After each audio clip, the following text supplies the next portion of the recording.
안녕하세요. 10월 30일 출애굽기 40장 1절로 16절 성막 건립과 성별입니다. 이제 성막을 봉헌하는 제반 규정을 알려주십니다. 성막을 조립해서 세우며 모든 기물을 제자리에 놓습니다.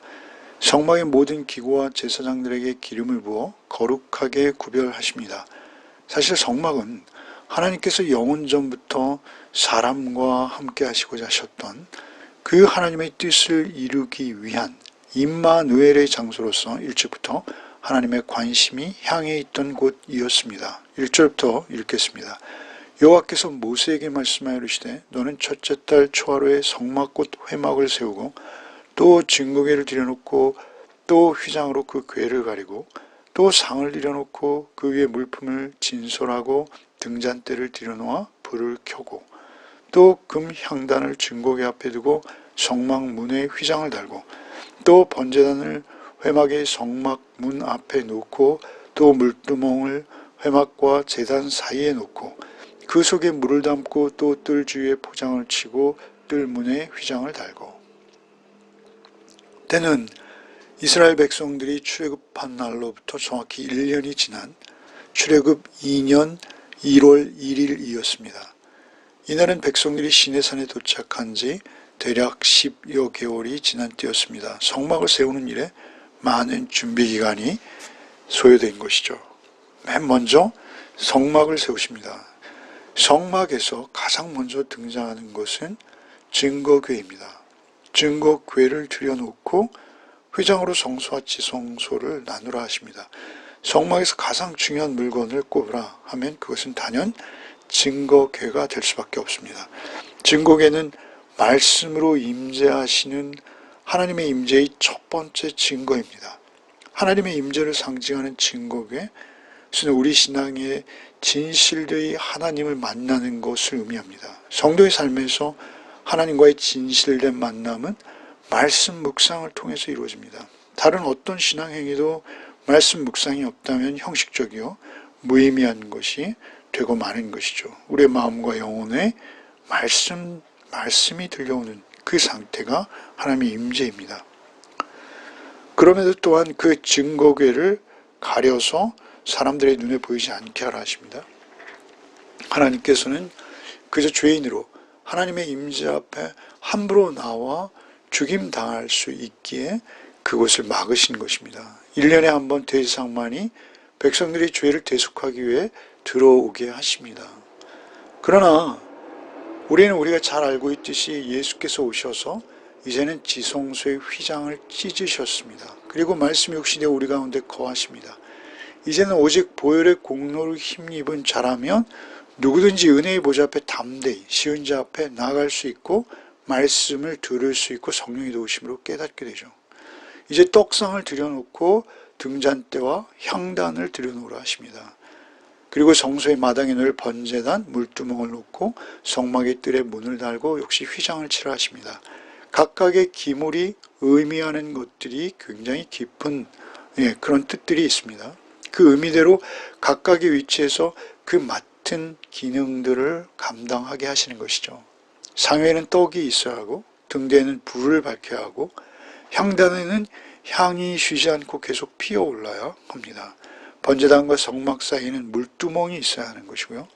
아무리 아름다우며 귀한 것이라도 있어야 할 곳에 있어야 합니다. 각자의 자리가 있고 그 역할과 기능이 있다는 것이죠. 우리 신앙생활도 동일합니다.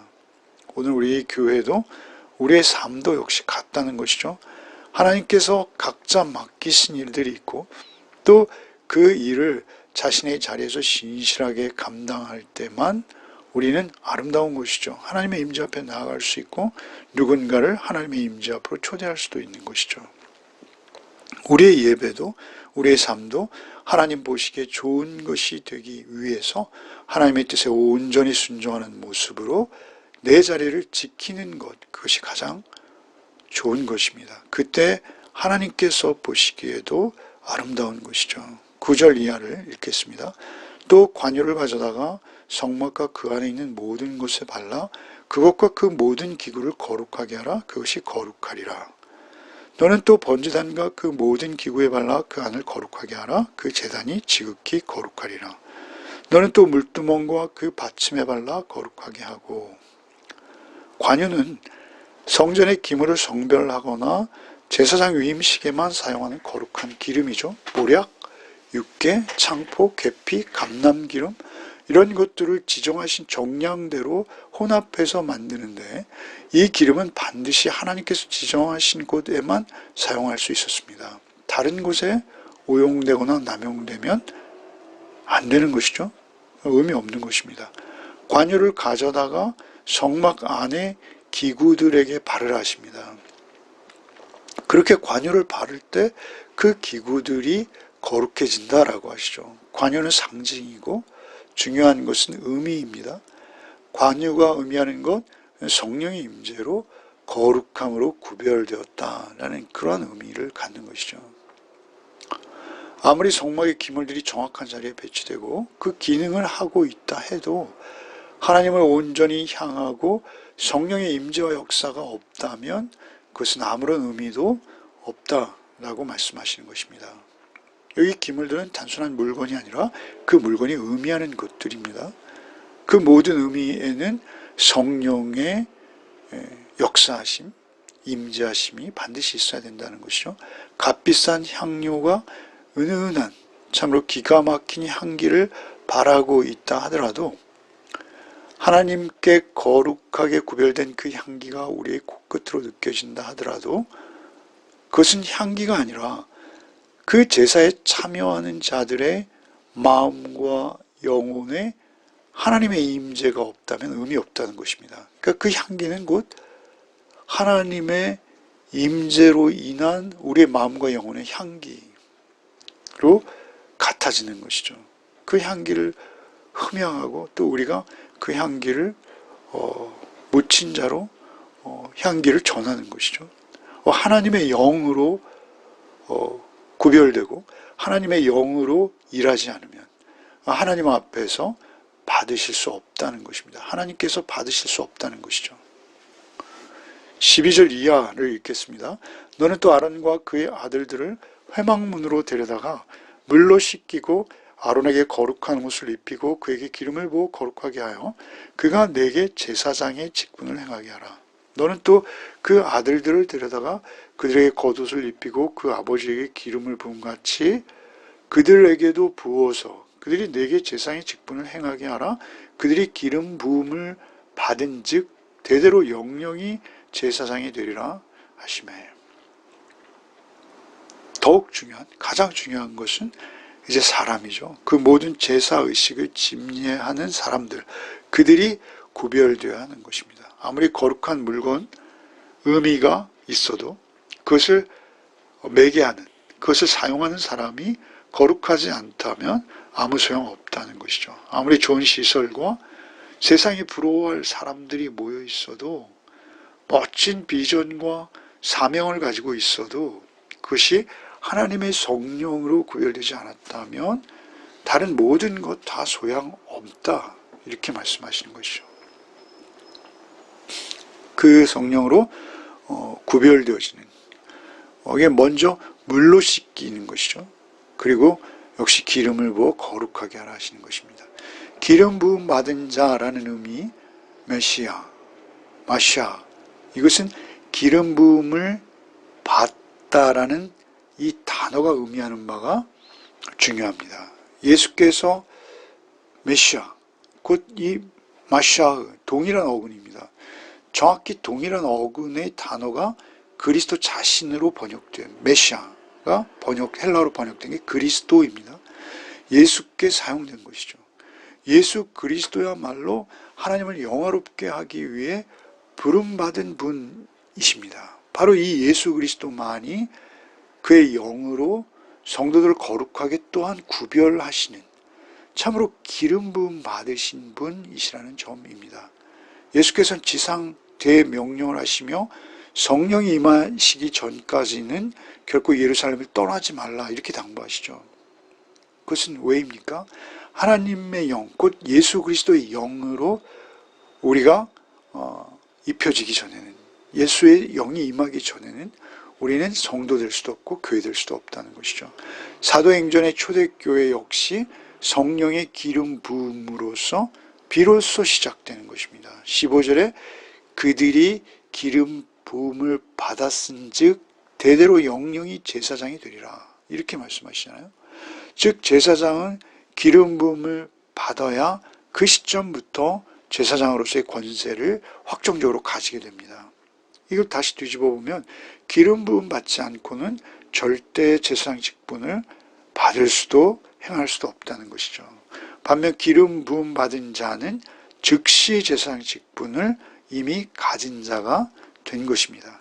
하나님 앞에서 성령의 기름 부음을 받고 한 번 부르심을 입은 자, 그는 영원토록 하나님의 백성이요 제사장 신분으로 그 효력을 상실하지 않는다. 왜 그렇습니까?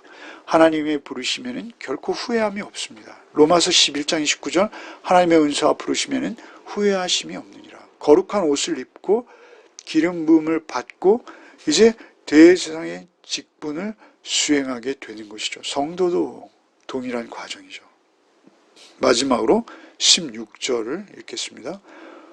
모세가 그같이 행하되 곧 여호와께서 자기에게 명령하신 대로 다 행하였더라. 모세는 여호와께서 명령하신 것을 하나도 빠짐없이 100% 그대로 지켜 행했다라는 사실을 강조하시는 것이죠. 여기에는 인간의 의지가 전혀 개입되지 않았다라는 의미입니다. 모든 것이 오직 하나님께서 하나님의 명령대로 모든 성막의 제도를 이루셨다. 이렇게 강조하시는 것이죠. 그렇게 이 모든 것이 인간의 구원이 인간의 공로에 의한 것이 절대로 될 수 없고 우리가 하나님 앞에 나아가고 하나님의 일을 수행하는 것 역시 하나님의 개입하심, 하나님의 일하심이 없이는 불가능하다. 되지 않는다.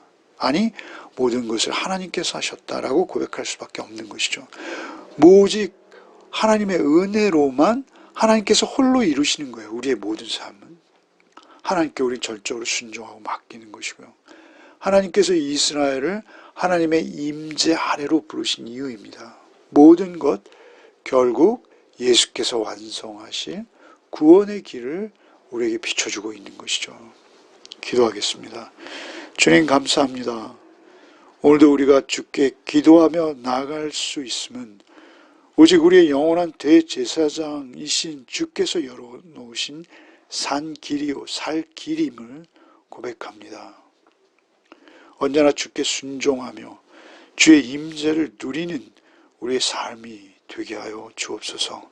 베푸신 은혜를 감사하며 기쁨을 주신 그 주의 은혜를 잊지 않고 그 안에서 우리의 삶을 누리게 하여 주옵소서. 오늘도 주신 각자의 자리에서 온전한 순종으로 주께서 기뻐하시는 주께 응답하는 우리의 하루의 삶이 되게 하여 주옵소서. 예수 그리스도의 이름 받들어 기도하옵나이다. 아멘.